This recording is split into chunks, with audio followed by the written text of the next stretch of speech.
ওয়ালাইকুম সালাম রহমতুল্লাহ। কেমন আছেন আপনি? আপনি আগে কি করতেন? আমি আগে 1989 সালে অর্ডিন্যান্স করে সৈনিক পদে যোগদান করি। 2014 সালে নন কমিশন অফিসার র্যাঙ্কে অবসর নেই অর্ডিন্যান্স কোর থেকে। তারপরে এই যে লটকন বাগানটা কিভাবে তৈরি করছেন, এটা কিভাবে? লকডাউন এত সুন্দর বাগানটা এত কিছু মূলত হয়েছে? আমার পিতা একজন কাঠ ব্যবসায়ী ছিল, বড় ব্যবসায়ী ছিল। পরে কৃষিকাজে অনেক নজর ছিল।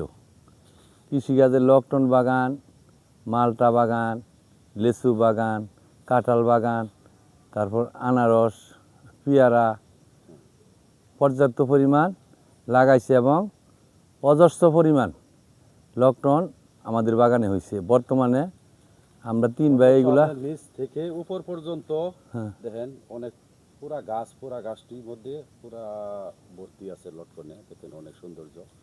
বর্তমানে আমরা 3 ভাই দেখাশোনা করি। প্রতিটা কৃষক কাপাসিয়া থানার যাতে এই ধরনের গাছে ফলন হয়, এটার জন্য আমার কাছ থেকে পরামর্শ নেবেন।